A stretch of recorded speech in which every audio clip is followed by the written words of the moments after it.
자, 오늘은 이제 오래간만에 누가복음 102번째 시간을 할 것입니다. 누가복음 22장 7절부터 13절까지, 누가복음 22장 7절부터 13절까지입니다. 이 누가복음 22장은 예수 그리스도와 제자들과의 마지막 밤, 최후의 밤입니다. 보통 사람들도 이제 뭐 몇 년을 사귀었든지, 또 아니면 또 이제 오늘 만나면 더 이상 만날 수 없는 날이라는 것이 확정이 됐다면 그 날을 어떻게 보내느냐, 이거 굉장히 중요한 것이죠. 그래서 아주 정말 영원히 기억하고 싶은 그런 일을 하기도 하고, 또 말을 하기도 하고, 나아가서는 유언을 하기도 하고, 굉장히 그런 어떤 중요한 그런 의미를 갖고 있는 밤이다, 이 말이에요. 자, 바로 그런 중에 7절에 가니까 이때 유월절 양 잡을 무교절이 이른지라 그랬었어요. 그래서 지금 유월절 양을 잡을 무교절이 이르다. 유월절과 무교절이 동시에 시작하는 것을 우리가 알 수 있죠. 유월절 양을 잡을 무교절이 이른지라. 그렇기 때문에 유월절 하면은 그 하루지만은, 그러나 무교절은 일주일 동안 이제 계속 연결되는 건데, 시작은 동시에 하는 것입니다. 유월절을 아시다시피 양을 잡아서 그 피를 양 먹을 집 문 설주와 인방에 바르고 그 밤에 그 집안에 머물러 있는데, 바로 그 밤에 전 애굽의 장자가 죽는 그런 엄청 큰 아주 사건이 벌어지죠. 그래서 그 양의 피를 바르고 그 집안에 있는 집은 죽음이 와서 죽음을 가지고 죽음으로써 집을 죽음으로 격돌하지 아니하고, 그리고 그 집을 넘어가는, 그러므로 인해서 그 피를 바른 집과 그 피를 바르지 않은 집이 그 밤에 그냥 완전히 갈려지죠.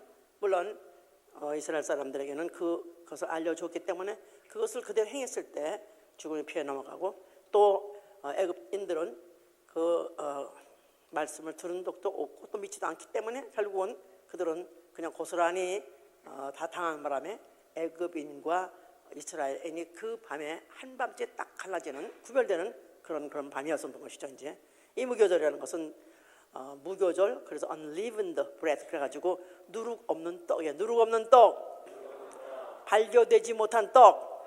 자, 그래서 그날 그 밤에 급히 애굽을 떠나는 바람에 그들이 그 빵이 부풀지 않은 상태에서, 반죽해가지고 그냥 부풀지 않은 상태, 그걸 발효되지 않은 발효되지 않은 떡을 발효되지 아니한 반죽을 담은 그릇에 가지고 나갔다 그랬으니까 얼만큼 급히 떠났는지 말할 수 없는 그 밤이 얼만큼 양을 잡아서 피를 흘리고, 또 그래서 생사가 갈리고, 그러면서 또 죽은 자에는 죽은 자대로 또 집에서 막 호국이 일어나고, 그러면서 또 그 안에서는 그 반죽을 해서 아직까지 부풀지 않은 그 반죽 덩어리를 가지고 그냥 그 밤으로 떼어나가는 바람에 그들이 얼만큼 그 밤이 절박한 밤이었는지, 얼마나 그 밤이 그야말로 정말 일생에 잊어버릴 수 없는 그런 아주 중대한 그런 사건이 벌어진 그런 날인 것이죠. 이제 그 절박감, 나가서 긴박감, 이런 건 이루 말할 수 없었던 것이죠. 이제 자, 그런데 이제 이것을 기념하여서 절기를 지키라. 그래서 절기를 지키라. 자, 그래서 요즘 너무 커. 절기를 지키라. 자, 출애굽기 12장 보세요. 출애굽기 12장 11절부터 봅시다.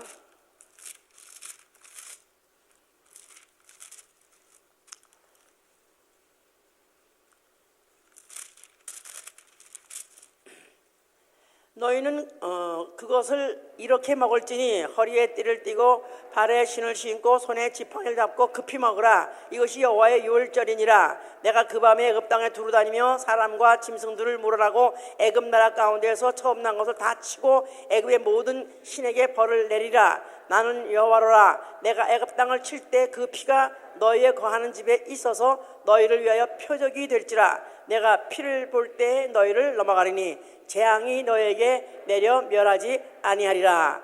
너희는 이날을 기념하여 여호와의 절기를 삼아 영원한 규례로 대대 지킬지니라 하셔서 엄청난 사건을 벌였는데 바로 그날을 살아있는 사람은 죽을 때까지 못 잊겠지만 그러나 이제 그 후에 후손들은 그들이 아무리 설명해도 그게 그렇게 충격적이지 않겠죠?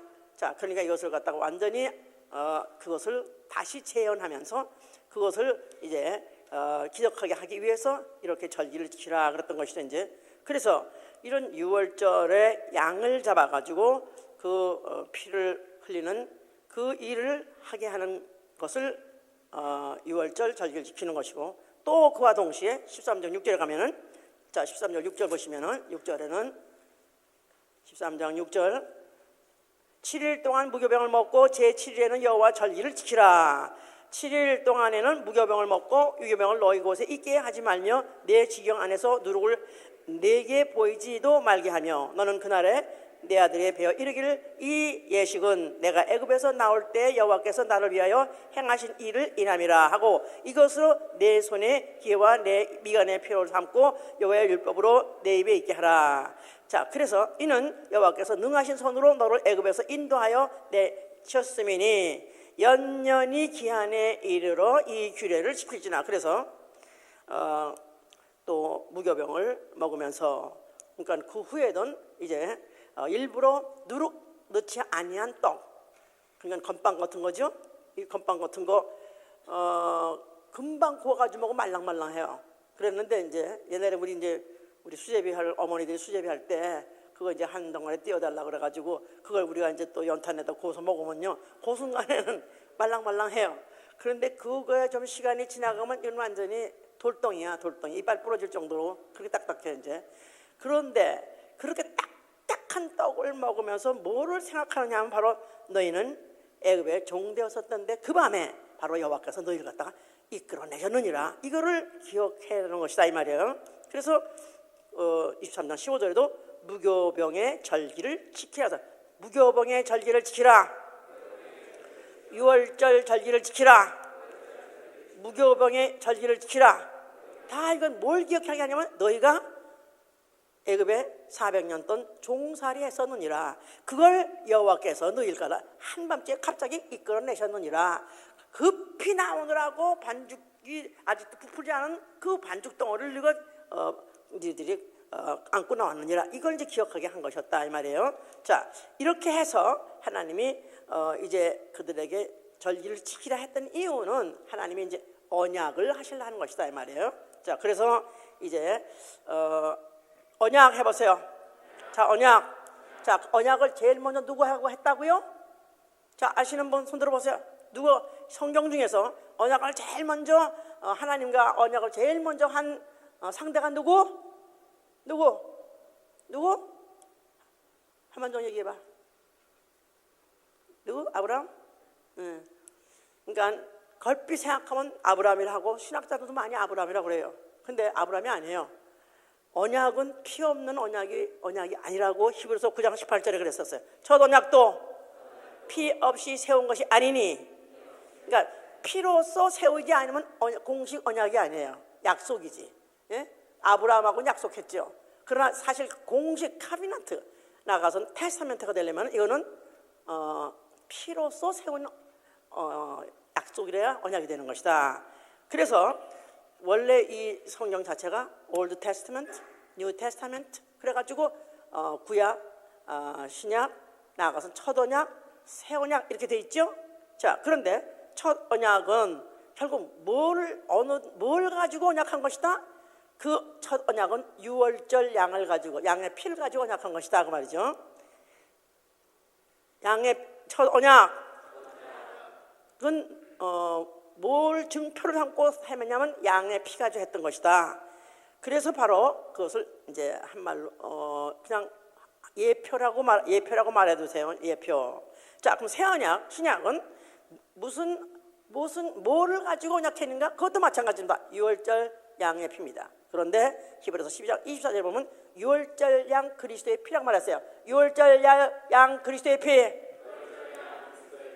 첫 언약은 양의 피.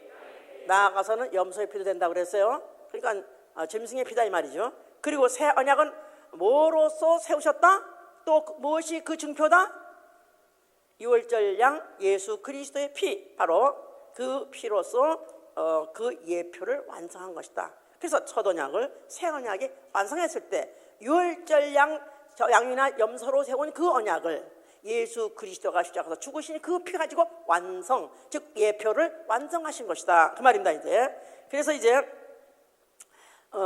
그 피를 증표로 삼음으로 인해서 피를 바른 집과 피를 바르지 않은 집, 피를 뿌린 집과 피를 뿌리지 않은 집은 아주 확연하게 그날 밤에 생사가 갈라진 것이다, 그 말이에요. 생명과 사망이 그날 밤에 갈라진 것이다. 엄청난 그 피가 무엇이길래 생명과 사망이 갈라졌느냐. 그런데 그 첫 언약 때 그 생사가 갈린 것은 육체의 목숨의 생사가 갈렸지만은, 그러나 유월절 양 예수 그리스도의 피로서 증표를 갖지 않는다면은, 그 언약을 맺지 않는다면은 영원한 생명과 영원한 사망으로 갈리는 것이다.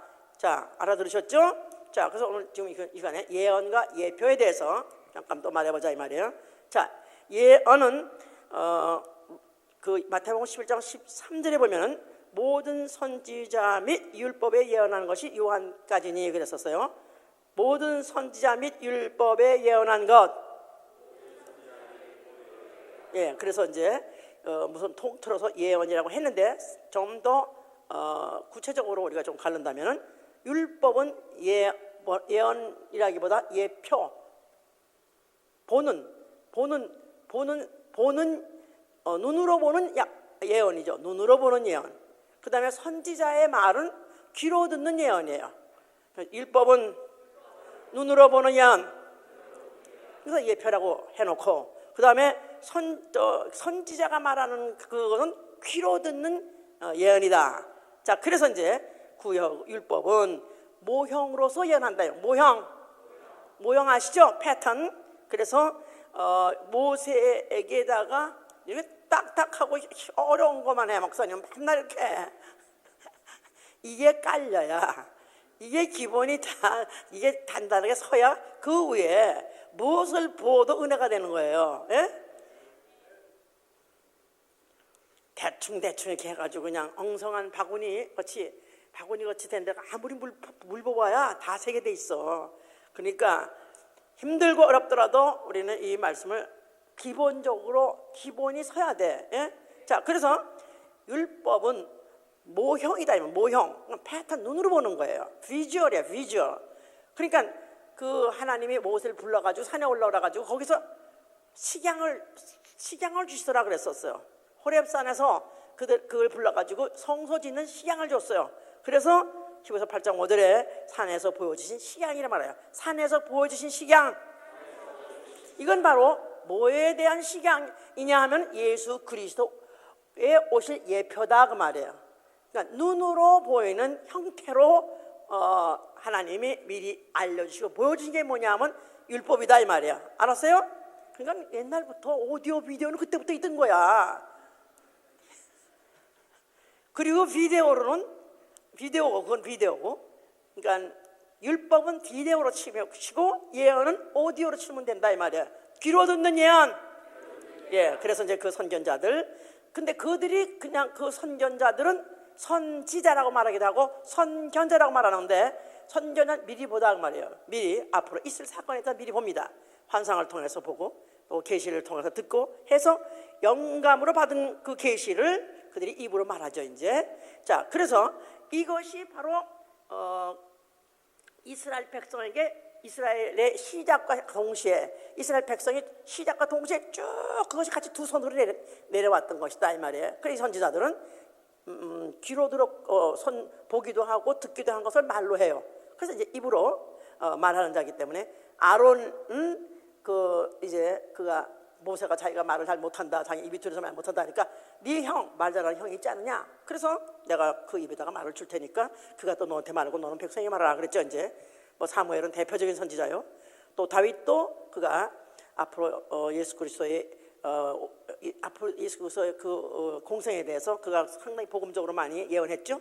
이사야는 말할 것 예언자고. 그래서 이렇게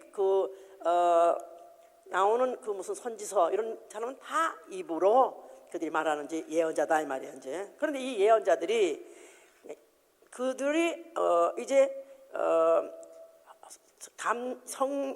그들이 하나님의 영에 감동돼서 그들이 그와 같이 거의 다 보고 그들이 말을 하게 됐죠. 이제 그런데 문제는 이제 그 중에서 본 것도 없이 하나님께 계시도 받은 적도 없이 이 말하는 거짓 선자들이 있었기 때문에 이것 때문에 이스라엘 백성이 얼마나 많이 곤경에 빠졌는지 말할 수 없는 것이다 이 말이에요. 에스겔 13장을 보시면 자 보세요. 에스겔 13장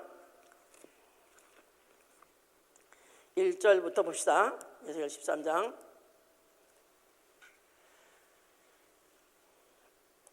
여호와의 말씀이 내게 임하여 가라사대 인자야 너는 이스라엘에 예언하는 선지자를 쳐서 예언하되 자기 마음에서 나는 대로 예언하는 자에게 말하기를 너희는 여호와의 말씀을 들으라. 주와의 말씀에 본 것이 없이 자기 심령을 따라 예언하는 우매한 선지자에게 화가 있을지언자 이스라엘아 너희 선지자들은 황무지에 있는 여우 같으니 너희의 선지자들이 성 무너진 곳에 올라가지도 아니하였으며 이스라엘 족속을 위하여 여호와의 날에 전쟁을 방비하게 하려고 성벽을 수축하지도 아니하느니라. 여호와께서 말씀하셨다고 하는 자들이 허탄한 것과 거짓 점괘를 보고 사람으로 그 말이 굳게 이루길 바라게 하거니와 여호와가 보낸 자가 아니라 너희가 말하기는 여호와의 말씀이라 하여도 내가 말한 것이 아닌즉 어찌 허탄한 묵시를 보며 거짓된 점괘를 말한 것이 아니야 그랬었어요. 그러니까 하나님의 그 계시를 받아가지고 그걸 정확하게 전해야 되는 것이 선지자의 임무인데도 불구하고 하나님이 환상으로 보여준 적도 없고 하나님이 그에게 귀에게 들려준 적도 없는데도 불구하고 자기 마음에 떠오르는 대로 나아가선 심령을 따라서 말한 자 이 우매한 선지자에게는 화가 있을지언정 그랬었어요. 그러니까 하나님을 안 믿어서가 아니라 하나님의 존재를 안 믿어서가 아니라 하나님 말한 적이 없는데도 자기가 자기 마음에 떠오르는 대로 자기 심령의 생각난도 말하면서 그걸 이제 예언이라고 하는 이런 자에게는 화가 있을지언정. 자, 이 선지자가 이스라엘아 너희 선지자들은 황무지에 있는 여우 같으니라 하면서 너희 선지자들이 성 무너진 곳에 올라가지도 아니하였으며 이스라엘 족속을 위하여 여호와의 날에 전쟁을 방비하려고 성벽을 수축하지도 아니하니라. 그러니까 실질적으로 그 백성을 살리는 일을 하지 아니하면서 자기 마음에 떠오르는 대로 말하는 것을 이걸 예언이라고 하면서 이걸 허탄한 묵시라고 말하며 점괘라고 말했으니까 이런 자들이 받을 이 화에 대해서 말한 것이 이런 자를 나중에는 아주 영혼 사냥한 자라고 써요.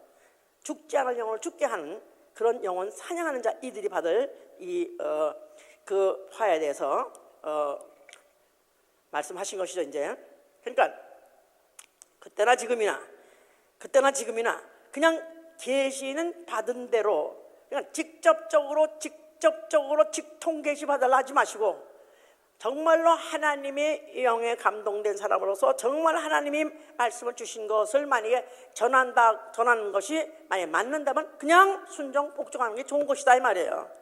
예? 괜히 신령한 척 하다가 이건 지금 내가 만들어 놓은 게 아니라 목사님 얘기예요. 씩씩 해가면서 신령한 척 하다가 씩씩 해가면서 그냥 아주 신령한 채 아주 무슨 차원이 다른 척에 있는 것 같이 하나님 말씀 직접 듣고 직접 자기가 말하는 것 같이 이런 식으로 거짓 권위를 가지고 거짓 말을 함으로 인해서 영을 망하게 하는 자 그가 먼저 스스로 파멸한다는 이 사실을 안다면은 이런 것들은 사실 굉장히 이제 그때나 지금이나 조심해야 될 일이죠. 이제 그러니까 차라리 고린도전서 12장 1절부터 3절에서는 신령한 것에 대하여 너희가 알지 않기를 원하노니 너희가 이방인에 있을 때 우상이 이끄는 대로 끌려갔으나 이제 너희는 성령에 이끌림 받아라 할 때 성령으로 아니면 누구든지 예수를 주라고 할 수 없느냐. 성령이 하시고자 하신 일은 뭐냐면 예수에 관해서 말하는 것이다 이 말이에요. 알았어요? 성령의 말씀, 성령의 음성. 뭐를 말하고자 하면 개인에 대해서 말하는 것이라 예수에 관해서 말하는 것이다 이 말이에요. 예수가 누구신가에 대해서 말하는 것이다 이 말이에요. 예수가 누구신가에 대해서 말씀하시고 또 그가 이제 그의 그가 주기 때문에 그가 예수가 주시다는 걸 안다면 그의 말씀에 철저하게 복종하고 순종하게 하는 게 바로 성령의 역사인 것이다 그 말이에요.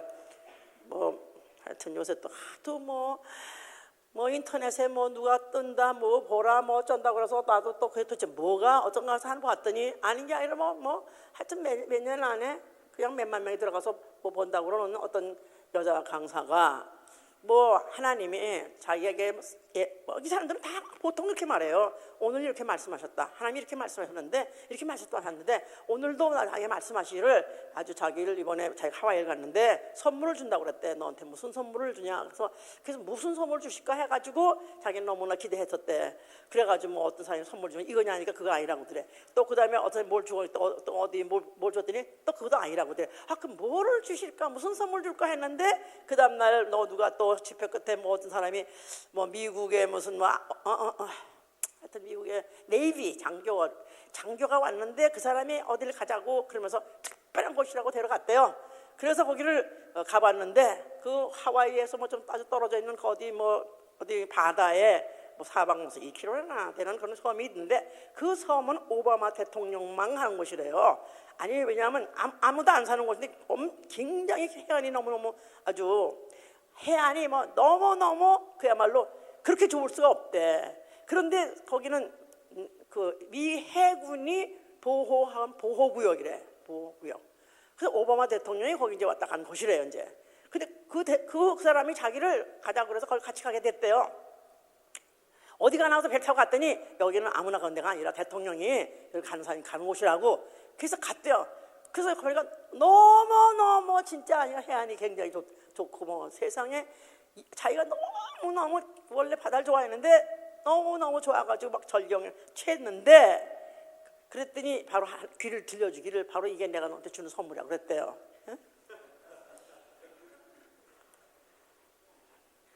그런데 몇만 명이 들어 하여튼. 그런데 하여튼 그런 설교를 몇만 명이 들어 하여튼. 자, 이런 판국이다 이거야. 자, 어쨌든 이제 그날 밤에 이뤄진 그 역사, 바로 유월절 그 사건을 이제 모세가 바로 그 유월절을 지시에 따라서 유월절을 그가 이제 행했어요. 그래서 히브리서 11장 28절에 뭐라고 말했냐면은 모세는 믿음으로 유월절과 피 뿌린 예를 정하였다 그랬었어요. 모세, 자 믿음으로 그는 유월절을 그대로 지시한 대로 행했다. 그래서 he kept the Passover. 그래서 he kept the Passover. 하나님이 지시한 대로 유월절을 그가 그대로 지켰다. 또 그가 한 일은 뭐냐면 피 뿌리는 예를 정하다. 피 뿌리는 예를 정하니라. 첫째 유월절 행했고 둘째 피 뿌린 예를 정했다는 것입니다. 자, 이 모세는 믿음을 하니 뭐냐면 바로 그가 말씀을 받은 대로 그대로 유월절을 행했고 그 다음에 그가 피 뿌린 예를 정했다. 그런데 그럼 피 뿌린 예를 언제 정했을까? 자, 출애굽기 24장 보세요. 출애굽기 24장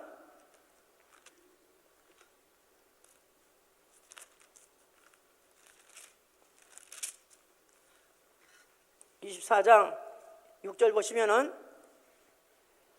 모세가 피를 취하여 반은 여러 양푼에 담고 반은 단에 뿌리고 언약서를 가져 백성에게 낭독하여 들림에 그들이 가로되 여호와의 모든 말씀은 우리가 준행하리라. 모세가 그 피를 취하여 백성에게 뿌려 가로되 이는 여호와께서 이 모든 말씀에 대하여 너희와 세우신 언약의 피니라 그러셨어요. 자, 바로 이제 유월절 양의 한밤에 일어났던 그 애굽을 떠나던 그 밤에 있던 것을 이제 앞으로 이스라엘 대대로 백성 대대로 이것을 하나의 법으로 규례로 정하는 것을 바로 모세가 이렇게 보여준 것이다. 그래서 양을 잡아가지고 그 반은 단에 뿌리고 그 다음에 그 반은 여러 양푼에 담았던 것을 백성에 뿌렸더라 그랬었죠. 자, 그래서 그러므로 인해서 이스라엘은 이제 유월절 그 규례를 이제는 대대로 지키게 되었어요. 자, 그런데 이제 이것을 계속해서 끊이지 않게 하게 하기 위해서 성소를 짓게 하신 것이다 이 말이에요. 성소에서 뭐 하는 거죠? 제사를 드려요. 거기서 무슨 제사를 드리면 피의 제사를 드린다 그 말이에요. 그러니까 바로 그 제사라는 것 자체가 언약을 위해서 제사를 드리는 거죠. 이제 하나님과의 그 언약 관계. 여호와는 이스라엘의 하나님이시요 또 이스라엘은 여호와의 백성이다 하는 그 언약 관계를 유지하게 하고 끊이지 않고 기억하게 하는 게 바로 성소요. 거기서 피의 제사를 계속 드린다 이 말이에요. 자, 언제까지 드려야 되냐면 첫 언약은 이제 개혁될 때까지, 이제 그 모형으로 현재는 드리고 있지만은 실상이 올 때까지 드리는 것이다 그 말이죠. 이제 그래서 마치 양의 피는 사진과 같고, 그 다음에 이제 앞으로 그 피를 실질적으로 뿌릴 이가 올 때까지 다만 모형으로 그것을 계속 지속하게 해 가게 하신 것이다 그 말이죠. 그러니까 사진 결혼이라는 게 있어요. 옛날에는 그렇게 본 적도 없이 그렇게 사진으로 주고받으면서 서로 계약을 맺고, 그리고 이제 이 사람이 내 남편 될 사람이구나. 그래가지고 이제 공항에 가면서 그런 얼굴이 어딘가 이렇게 해가지고 공항에 처음 만난 사람도 있어요. 그래가지고 물론 그 후에 계속해서 실망하지 않고 잘 사는 사람도 있지만은 많은 사람이 이건 사기야. 그래가지고 얼마나 많이 이제 하여튼 그런 옛날에 불행한 시절이 있었는데, 마치 그와 같이 그 피 뿌리는 제사를 계속 성소에서 피 뿌리는 제사를 계속 했던 것은 다만 모형인 것이고, 앞으로 실상 진짜 피 뿌리는 이가 올 때 그것이 이제 실상화 되는 것이다, 실물화가 되는 것이다 그 말이죠. 이제 그래서 구약은 쉽게 말해서 율법의 예표와 선제 예언이라 하면 쉽게 기억할 수 있어요. 구약은 율법의 예표와 선지자의 예언이다. 다시 해보세요. 뭐라고요? 자, 율법은 뭐라고요? 식양으로 보는 것, 앞으로 실상으로 나타날 때까지 보면서 기억하는 것이고, 또 앞으로 실상이 나타날 때까지 들으면서 기억하는 게 바로 선지자의 예언이었던 것이다. 이렇게 이제 아셔야 돼요. 자, 그러면서 이제 그러다 보니까 이제 마치 그 율법의 예언도 예언 같은 거 얼마나 여러 가지 또 그 많은 예언 내용도 많고, 또 많은 또 그런 말이 많이 수많이 있다 할지라도 결국은 나무에 가지가 아무리 무성하다 할지라도 결론은 그 나무에서 열매 따자고 하는 것인 것 같이, 뭐 가지도 또 아니면 거기에 달려있는 이파리도 아니면 거기에 꽃도 수없이 많이 있다 할지라도, 그러나 결국은 이 나무에서 열매 하나 따자고 하는 것 같이 결국은 수많은 예언이 있고 수많은 사건이 있다 할지라도 거기에서 단 하나 따려고 하는 게 바로 누구냐면 오실 리 바로 예수 그리스도였던 것이다 그 말이에요. 그런데 지금도 그 무성한 가지, 그 무성한 무슨 꽃, 이파리, 또 아니면 꽃, 여기에 매달려 있는 사람들이 너무나 많다 이거야. 기독교인들이, 신학자들이 그 모든 것들을 결국은 다 앞으로 쳐버릴 것이고 다 지나갈 것이고, 오로지 끝에 가서 마지막에 딱 하나 딸 바로 그 열매, 바로 그때까지 다음 존재가 필요했던 것이고 보존이 필요했던 것이다 그 말이에요. 자, 그러니까 그래서 우리가 단순하게 생각한다면 구약에서 신약으로 그 넘어오면서 너무나 많은 사건과 너무나 많은 사람과 너무나 많은 일들이, 너무나 많은 말들이 많이 있습니다. 자, 그런데 결국은 다 모든 무슨 사건이든지 아니면 모든 사람이든지 모든 역사든지 모든 것들은 결국은 예수 그리스도 오시면 그건 다 더 이상 관계없이 다 잘라버리는, 더 이상 관계없는 것들이다 이 말이에요. 그래서 구약에서 신약으로 넘어온 이야기는 피의 이야기밖에 없다 이 말이에요. 그렇게 하시면 정확하다 이 말이에요. 왕의 이야기 끝나버리는 것이고, 혈통 이야기 끝나버리는 것이고, 전쟁 이야기 끝나버리는 것이고, 오로지 계속 지속되는 한 신라 같은 이야기는 피의 이야기다 이 말이에요. 피의 이야기. 자, 그러니까 마치 운동 경기할 때 배구 할 때는 그냥 계속해서 볼만 오고 가는 것 같이, 볼만 오는 것 같이. 그러니까 선수가 넘으면 안 된다 이 말이야. 배구에서 선수 넘으면 안 된다. 그와 같이 구약에 아무리 유명한 왕이 있다 할지라도, 아무리 사랑하는 왕이 있다 할지라도 다윗의 이야기 끝난 것이다 이 말이에요. 이제는 아무리 그냥 그야말로 의인이요 아니면 거룩한 그런 자로서 모세가 있다 할지라도 모세의 얘기도 끝난 것이다 이 말이에요. 오로지 그 구약에서부터 말하고자 했던 것이 뭐냐? 피의 언약이었던 것이고, 결국은 그 피를 그대로 와서 흘려줄 이 예수 그리스도에 관해서 그들이 예표였던 것이고 예언이었던 것이다. 이렇게 안다면 성경은 너무나 단순하다 이 말이에요. 너무 간단하다 이 말이에요. 알았죠? 자, 그래서 결국은 성경은 무슨 이야기? 피의 이야기예요. 피의 이야기. 피의 이야기. 자, 그래서 이 피를 언약의 증표로 세운 것이다. 레위기 17장 11절에는 생명이 피에 있으니 피가 죄를 속하느니라. 그래서 생명이 피에 있으니 피가 죄를 속하니라. 그래서 생명과 피와 언약, 생명과 피와 생명과 피와 속죄가 바로 언약의 내용이다 이 말이야. 생명과 피와 속죄, 생명과 피와 속죄. 자, 생명은 바로 피에 있고 그 피가 죄를 속한다. 그래서 바로 그렇기 때문에 그 피를 흘리게 하기 위해서 제물을 쓴 것이에요. 제물을. 그래서 어린 양을 이제 주로 이제 거론하는데, 자, 어린 양이라는 것은 이스라엘 우리로서는 어린 양이 그렇게 쉽지 않아요. 보려면은 동물원을 가든가 아니면은 또 한국에는 가끔 양은 아니면 염소 끌고 다녀요. 예. 아침에 10마리 있다 집에 갈 때는 한 마리도 남지 않고 다 재수 좋은 날은 한 마리도 없이 다 잡아가지고 다 팔아오고 가지만, 그러면 그것도 염소지 양을 보기 쉽잖아요. 그러나 이스라엘 사람한테는 양 하면 너무나 쉽게 볼 수 있습니다. 왜냐하면 그들은 목축업을 하기 때문에. 또 그들은 아예 그 양들을, 어릴 양들은 아예 그 천막 안에서 장막 안에서 데리고 자기 때문에 얼마든지 자다가도 탁 잡히는 게 바로 어린 양이에요. 그래서 지금 근데 참 그 양이요, 저 강아지 같이 말이 통한대요. 그 양은 좀 표정이 개 같진 않잖아요. 개는 정말 귀엽게 생겼어 하여튼 간에. 예? 근데 양은 좀 표정이 없잖아요. 이렇게. 그래도 주인의 소리를 듣고 또 이름을 부르면 또 따라 나오고 그런데요. 그래서 밤낮 그 어린 양을 데려가기 때문에 굉장히 가까이 있는, 그래서 누구든지 손쉽게 얻을 수 있는, 손쉽게 잡을 수 있는 게 바로 어린 양이다.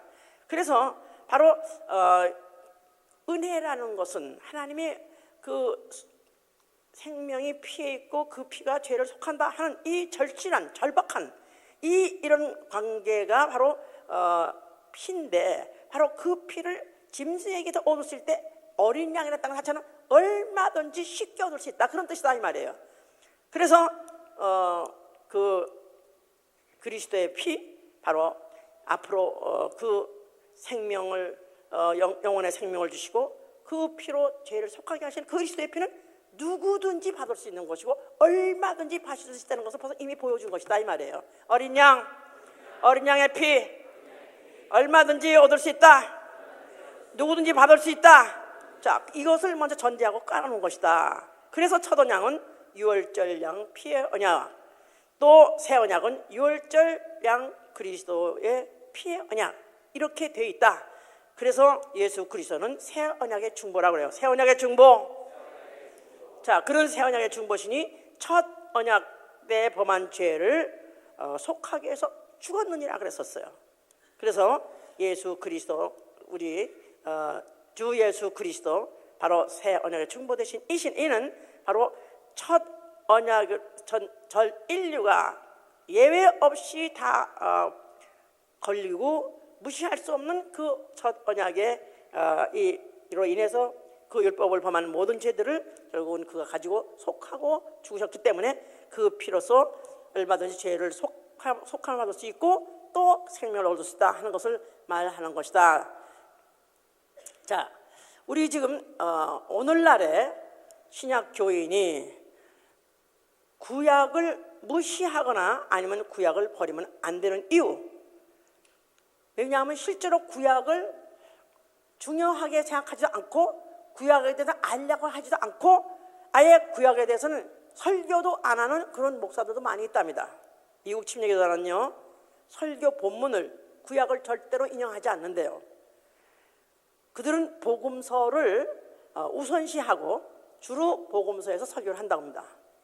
근데 한국교회는 그래도 그보다 나아요. 한국교회는 그래도 설교 본문을 구약 인용을 하시는 분들이 많이 있는데, 아주 위험 있게, 아주 그냥 무섭게, 무시무시하게 무슨 이사야서라든가 뭐 이런 다니엘서 이런 거 갖다 막 주로 하신다 그래요. 자, 하여튼 그러나 우리가 정말로 정말 정상적인 그리스도인으로서, 정말 우리가 하나님의 언약을 가진 그리스도인으로서 결코 무시하면 안 되는 것은, 구약을 결코 우리는 몰라도 안 되고 무시해서 안 되는 거다.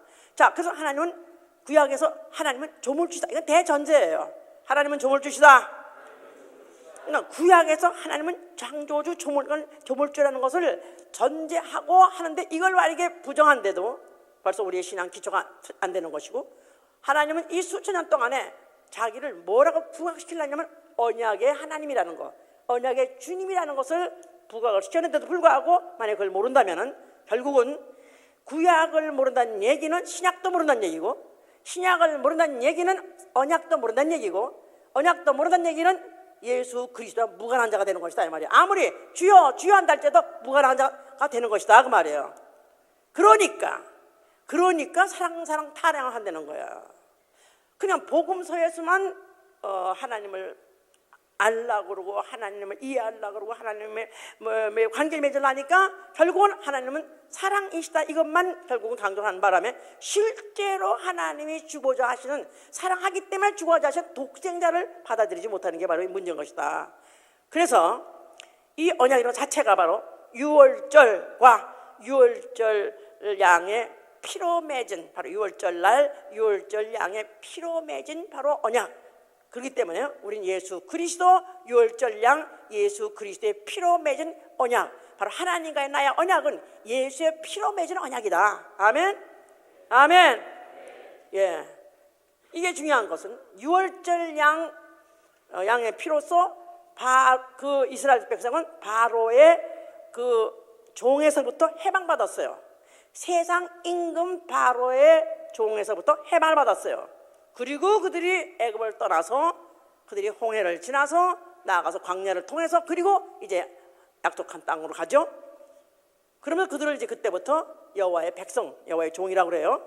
그런데 우리 이 신약 시대에 우리가 예수 믿는 사람은 유월절 양 그리스도의 피를 보고 믿고 그 피를 힘입어서 드디어 우리는 마귀 종에서 해방된 것이다 이 말이야. 세상 임금 마귀 종, 세상 임금의 종 마귀 종에서부터 해방받아서 나왔어요.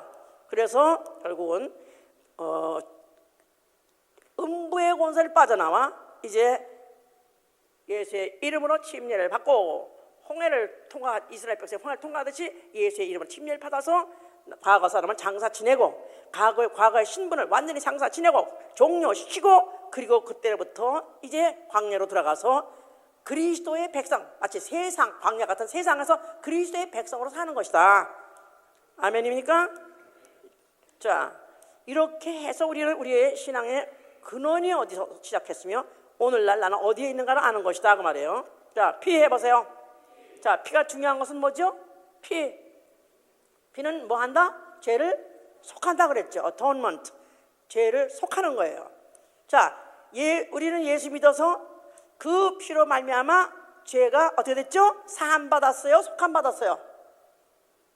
자, 예수 믿지 않는 사람, 소위 말해서 지금 세상 사람들은 그리스도의 속죄를 받았어요? 안 받았어요? 자, 받았다고 생각하는 손 들어보세요. 안 받았다고 생각하는 손 들어보세요.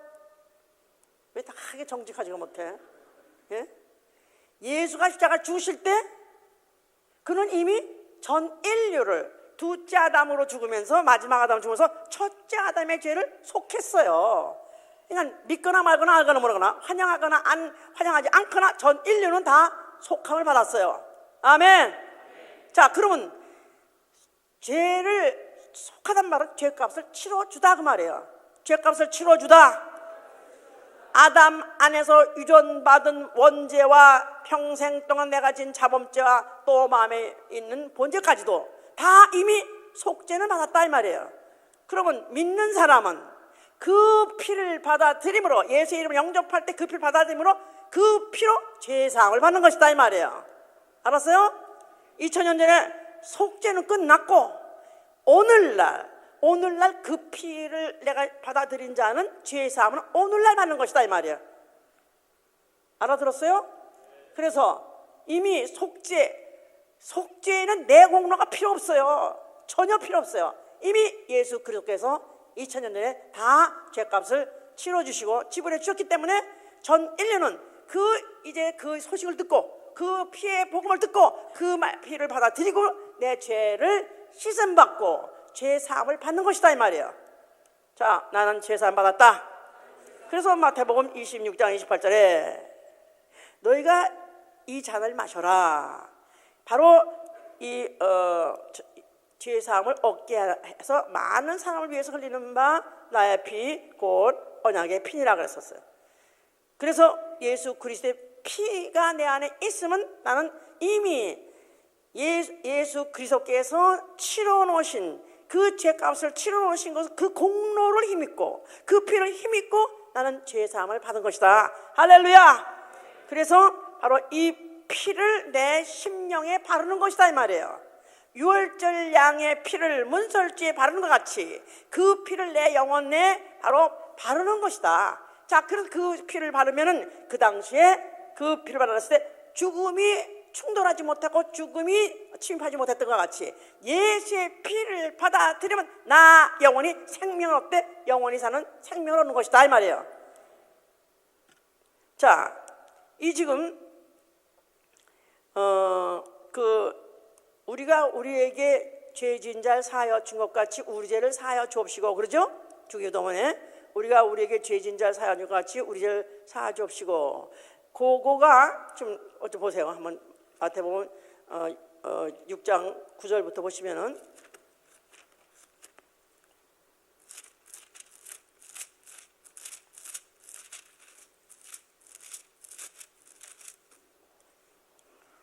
(9절이) 아니라 12절이죠.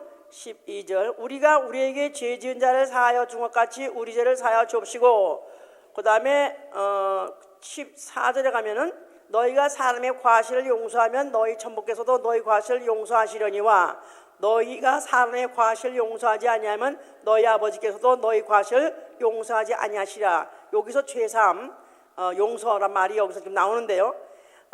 우리가 우리에게 죄 지은 자를 사하여 준 것 같이 우리 죄를 사하여 주옵시고 그랬었어요. 그러니까 어떤 사람이 나한테 죄를 졌다 이거야. 그러면 내가 죄를 용서해 주니까 우리 죄를 사하여 주옵소서 이렇게 이런 말이죠. 이 말이 여기. 예, 그러니까 그 말이 너희가 사람의 과실을 용서하면 너희 천부께서도 너희 과실을 용서하시려니와 그랬었어요. 그러니까 여기는 forgiveness에서 말하고 있는 것이다 이 말이에요. atonement를 말하는 것이 아니라 속죄를 말하고 있는 것이 아니라 죄사함을 말하고 있는 것이다 그 말이에요. 그러니까 예수의 피를 받아들였을 때 내가 죄사함 받았어요 안 받아요? 받아요 안 받아요? 받아요 안 받아요? 받았어요. 속죄를 믿음으로 죄사함을 받는 것이다 이 말이에요. 알았죠? 예? 속죄를 믿음으로 죄사함 받는다. 그런데 만약에 우리 형제 중에서 나한테 죄를 졌더니 내가 그 앙심을 품고 죄를 용서하지 않더라. 그러면 아버지가 내 죄를 용서해야 안 해요? 용서 안 하신다는 거예요. 예?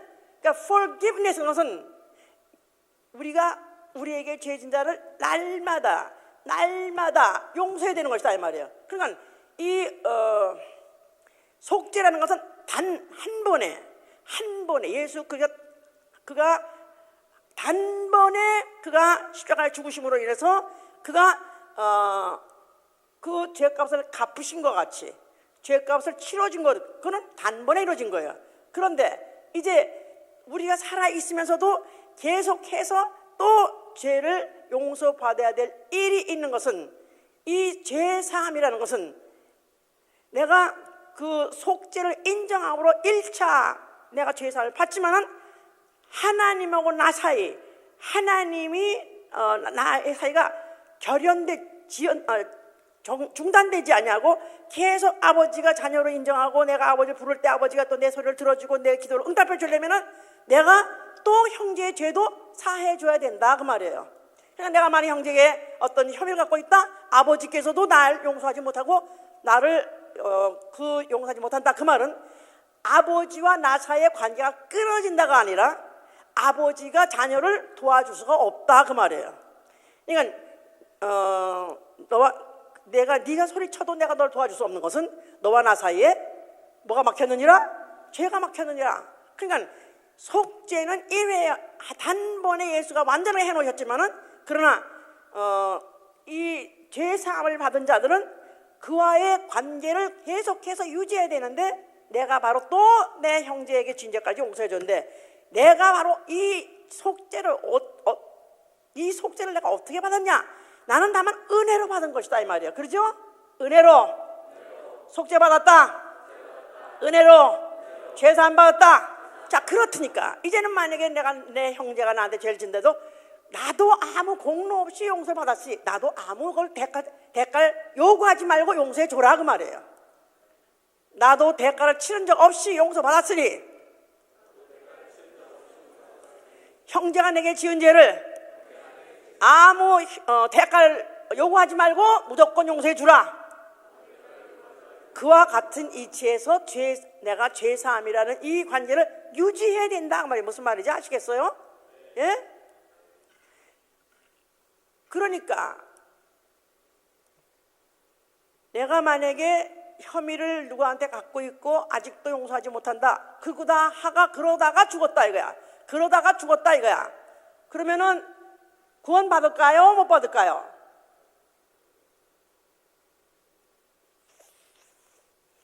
형제가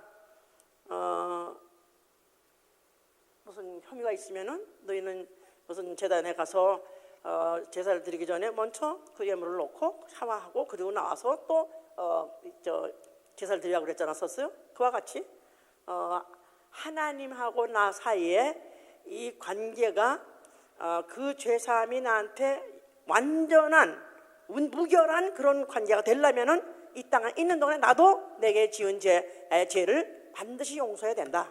그런데 만약에 그 용서를 하지 못한 채, 아직까지 못한 채 내가 만약 죽었다, 그럼 구원받지 못할까? 그 말은 아니죠, 지금. 그 말은 아니고. 그러나 만약에 내가 용서하지 못한다면 네가 나한테 소리친다 할지라도, 네가 나한테 기도한다 할지라도 내가 너를 응답할 수가 없다. 내가 손이 짧아서 못하는 게 아니라 너와 나 사이에 죄가 막혔기 때문에. 그것을 이제 우리가 죄사함과 속죄에 대해서 우리는 분명히 잘 짚고 넘어가야 될 것이다. 그래서 이제 우리가 우리에게 죄진 자, 그래서 이제 데터라고 그러는데 빚진 자, 나아가서는 죄인, 또 노예, 빚진 죄인, 이거 다 똑같은 지금 얘기나 마찬가지죠, 이제. 자, 하여튼 그래서 우리가 지금 다시 한번 성경을 볼 때 구약의 절정을 어디로 보느냐? 구약의 절정은 뭐니 해도 이스라엘의 애굽에서 나온 밤, 그 6월절 양의 피를 흘리던 밤, 바로 그날이 바로 구약의 절정이에요. 자, 그럼 신약 성경의 절정은 어디일까요? 신약 성경의 절정, 크리스마스 날? 예, 크리스마스 날 또 어느 교파에서는 안 지키기도 해요. 왜냐면 날짜도 또 그날이 아니라고 그래가지고 또 인력으로 맞지도 않는다고 안 지키기도 해요. 자, 어쨌든 간에 크리스마스 날도 아니고 또 절정의 날로 부활절도 아니고 나아가서는 성령 강림절도 아니다 이거야. 신약의 아주 하이라이트, 최고의 절정의 날은 어디냐면 예수 그리스도 십자가에서 죽는 날이다 이 말이에요. 피 흘린 날이다 이 말이에요. 왜냐하면 구약의 그 수천 년 동안에 보였던 그 예표와 그 예언을 예수가 죽으심으로 완성한 날이요. 이것이 바로 이제부터 새로운 언약의 시작인 것이다. 첫 언약의 완성이요. 바로 새 언약의 시작이다 이 말이에요. 바로 예수 그리스도에 봐서, 그러니까 우리가 지금 우리 교회에서 설교하는 것이 얼마나 정확한가 생각해 보세요. 매주 설교할 때마다 뭐 그때가 되면 뭐 한다? 다 이뤘다잖아요. 다 이뤘다. 모든 하나님의 속성이 이스라엘 역사를 통해서 어떻게 이루어졌던 것을 그날에 완성하는 날이고, 그로 말미암아 이제부터는 새롭게 급히 가지고 이제는 새로운 언약이 시작하는 날이다 그 말이에요. 자, 그래서 정말 이런 걸 전제로 한다면 고린도후서 13장 5절에 너희가 믿음에 있는가? 너희 자신을 시험하고 확증하라. 예수 그리스도께서 너희 안에 계신 것을 알지 못하느냐? 만약에 알지 못한다면 너는 버리운 자라 그랬었어요.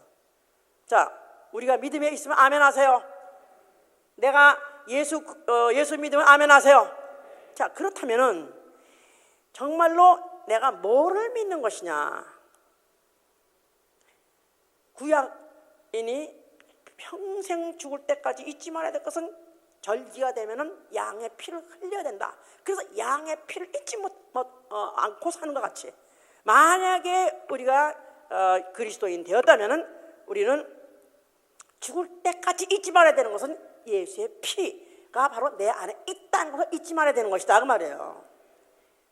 성령이 오신 것은 바로 성령이 내 안에서 그리스도의 영, 예수의 피가 있는 것을 조명해 주시려고 온 것이다 이 말이에요.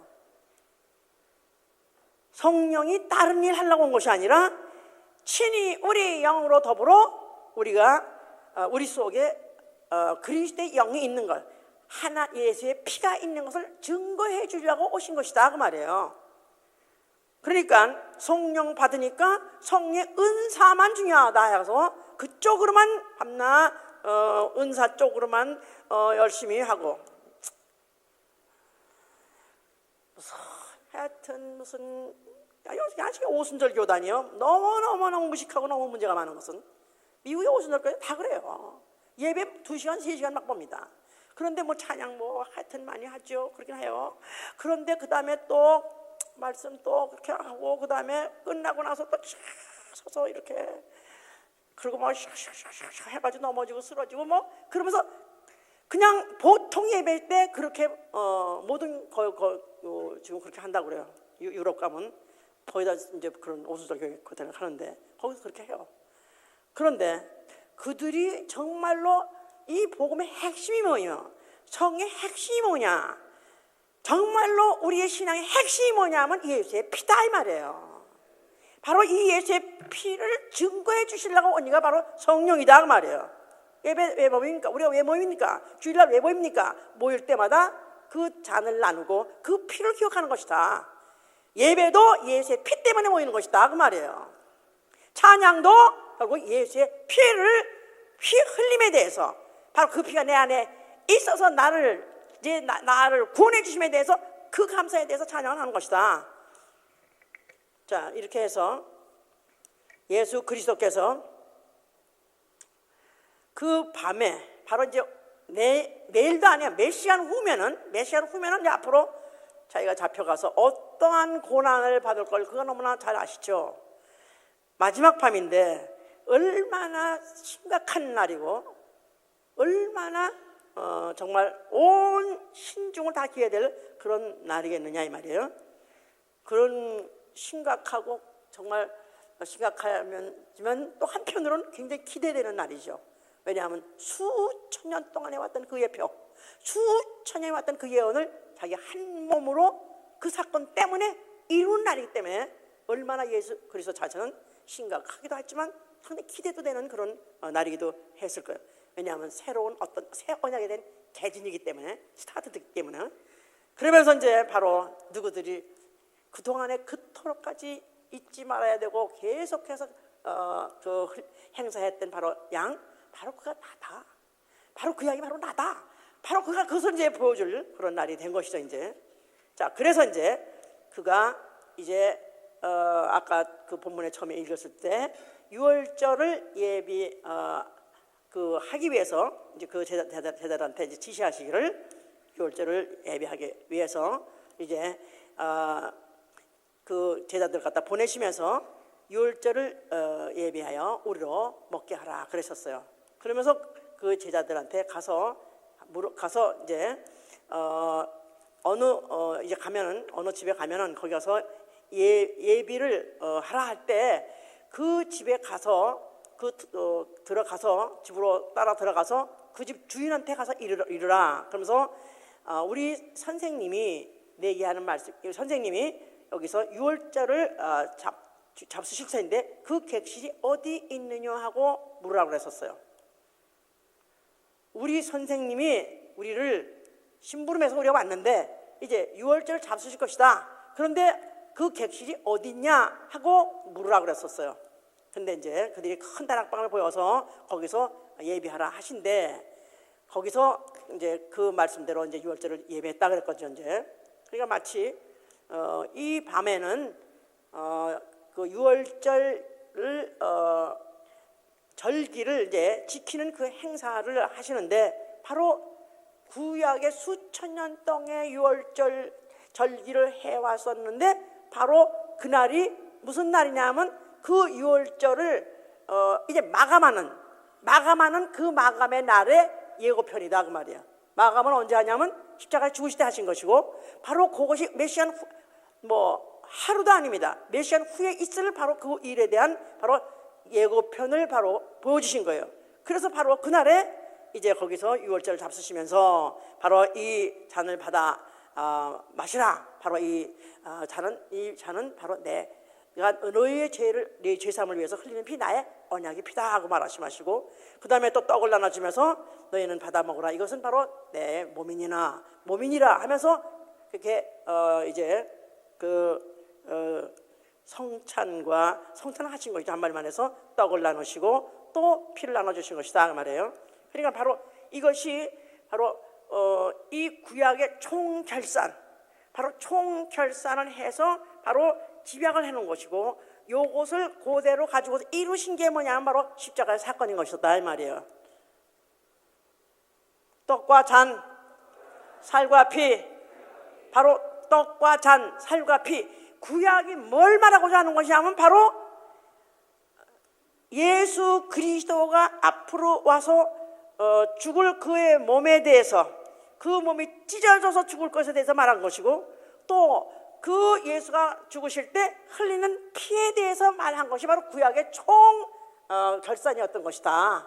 바로 이것을 바로 조금 몇 시간 후에 완성하는 집대성 완성하는 그것을 바로 그날 유월절을 잡수신 것은 떡을 잡수시고 또 잔을 나눠서 주시고 나눠서 먹게 하고 한 것이 바로 구약의 총결산의 바로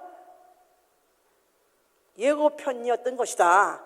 그걸 그대로 이룬 사건이 뭐냐면 바로 십자가의 죽음이었던 것이다. 이렇게 아시면 되는 것이다 이 말이야. 무슨 말인지 알아들었어요? 자, 그러니까 나 영혼 안에는 바로 유월절과 무교절에서 성취하신 예수 그리스도의 새 언약이 들어 있어야 되는 것이에요. 예수의 나한테는 유월절이 시작하면서 무교절도 같이 시작했잖아요. 그 같이 동시에 유월절과 무교절이 다 언약이다 이 말이에요. 절기로서 언약한 것인데 이 언약이 내 안에 있어야 된다 이 말이야. 나는 예수 그리스도의 언약을 맺은 언약의 사람이다. 나는 예수 그리스도의 언약 안에 머물러 있다. 나는 예수 그리스도의 언약 안에 있다. 해보세요. 자, 그러면 동시에 나 영혼은 어떤 영혼이 되어야 되냐면 예수의 피, 바른 영혼, 또 무교병을 모시기 위한 다락방이 되어야 되는 것이다. 그래서 여기 다락방을 마치 예수님이 자 너희들 가서 유월절 먹을 객실을 준비하라.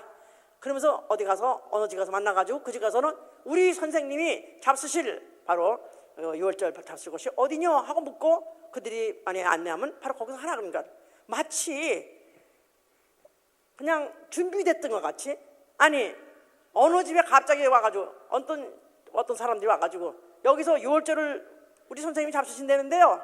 그 방이 어디예요? 이 뭐야 또라이들이 나타났어 그럴 거 아니겠어요? 그런데 당연히 마치 준비되어 있는 것 같이 마치 당연히 준비되어 있던 집이 주인이 늦어왔구나.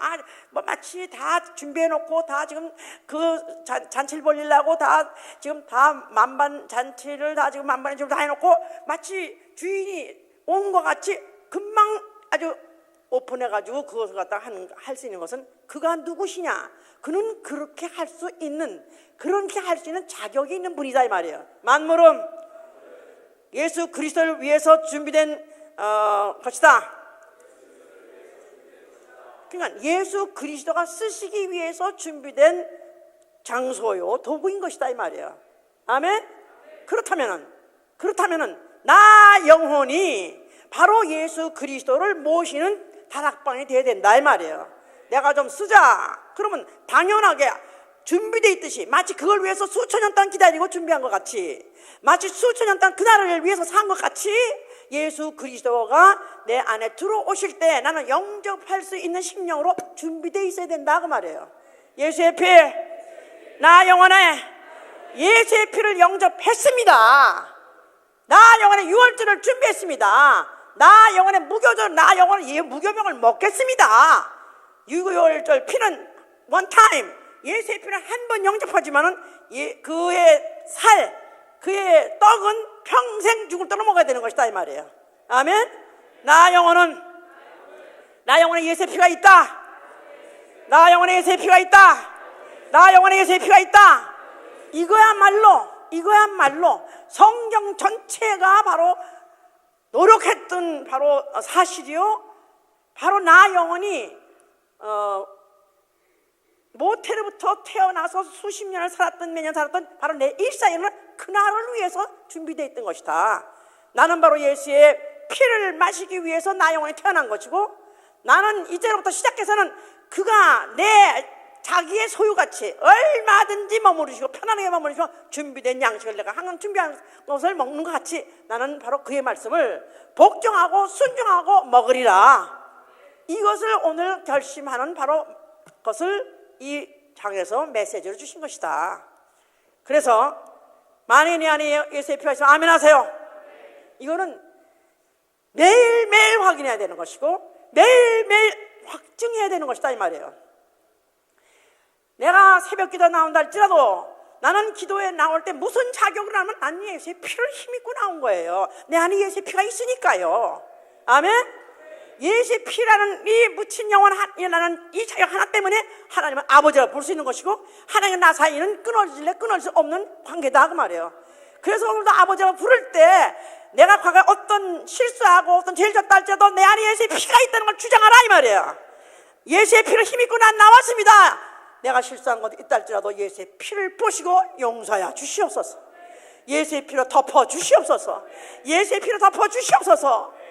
내가 평생 결심하는 것은 이제부터 내가 이제는 예수의 말씀이면 그 말씀이 마치 짐승의 바로 뼈를 씹는 것 같이, 그 뼈를 양의 정강을 먹는 것 같이 그 말씀이 딱딱하고 힘들다 할지라도 나는 기필코 내가 다 먹고 소화시키겠습니다. 결심해야 되는 것이다 이 말이에요. 사실 이거 오늘 이런 설교를 좀 더 영감 있게 못해서 참 아니라 좀 미안해요. 얼마나 감동적이었을까. 예수님이 마지막 날 밤 그 제자들하고 헤어지기 바로 직전에 그 감격이 얼마나 크셨을까. 또 이 앞으로 이 사건이 얼마나 큰 사건인가 이들은 너무나 모르죠. 성령이 오시면 깨닫게 하는 것이죠. 이들은 철딱선이 없이 그냥 그날인 줄 알고 똑같이 한날 있는 어떤 그냥 일정 중에 하나라고 생각했을 거예요. 근데 예수는 너무나 다 하신다 이 말이에요. 수천 년 동안에 그 수많은 사건을, 수많은 역사를 통해서 그의 계속 끊임없이 보여줬던 그 피해 사건이, 바로 그 양의 피해 사건이 바로 나다. 내가 바로 그렇게 피를 흘릴 것이다. 너희들이 막상 내가 피를 흘릴 때 모를까봐 수천 년부터 내가 깔아온 피길이다. 내가 오늘 바로 이렇게 조금 있으면 내가 몇 시간이면 내가 피를 흘릴 것이다. 그리고 또 그 무교절이 동시에 시작했을 때 그 무교절은 바로 그의 떡인데 바로 그 떡을 죽을 때까지 너희 먹어야 된다. 내가 피를 위해서 내 피를 너에게 속죄의 피로 너에게 흘려줄 때 너희가 받아들이면 그 피로 인해서 너희가 죄사함 받고 너희가 바로 영생할 생명을 얻지만, 이제 그럴 때만 내가 너가 주는 이 무교절 같이 먹는 그 떡, 딱딱하더라도 그 떡을 너희는 끝까지 먹고 소화해라. 그래서 결국은 오늘 마지막 밤에 앞으로 이제 헤어지고 난다면 앞으로 내가 다시 올 때 만나는 소망을 가지고 말했으니 얼마나 감격적이었겠느냐 이 말이에요. 자, 하여튼 우리가 어느 시 어느 때라도 잊지 말 것은 나에게는 예수의 피가 있다. 나에게는 예수의 피가 있다. 예수의 피라는 것은 원점이기도 하고 종점이기도 한 거예요. 내 신앙생활의 시작이기도 하기도 하고 오늘 시작한 그 시작이기도 하고 결국은 그 피로 끌고 가는 것이다 이 말이야. 끝날까지 끌고 가야 된다 이 말이에요. 그러므로 인해서 우리 중에서 한 사람도 우리 주 예수 오시는 날에 나는 너를 모른다 하지 않냐고, 정말 우리가 주 예수 그리스도와 끊을 수 없는 관계가 돼서 결국은 우리가 주 예수를 뵙고 또 영생에 들어가는 여러분 되실 위해서 축원합니다. 기도합시다. 성령을 받기 전에는 이 사실이 중요한 사실인 줄 모릅니다. 그러나 성령을 받고 나면은 예수의 그 피가 얼마나 중요한지, 그 피가 또 나 안에 있으면 얼마나 큰 중요한 사실인지, 오로지 죽을 때까지 내 할 말은 예수의 피밖에 열고, 나는 오늘도 오로지 끝까지 붙잡고 갈 내 보증은 오로지 예수의 피밖에 없습니다. 오늘도 다만 예수의 피를 힘입고 나왔으니 오늘도 내가 부르짖을 때 내 목소리가 아버지 바로 보좌 앞까지 상달되도록 도와주시옵소서. 오늘도 예수의 피소리, 아벨의 피소리에서 난 피소리로 부르오니 내 목소리를 들어 주시옵소서 기도합니다.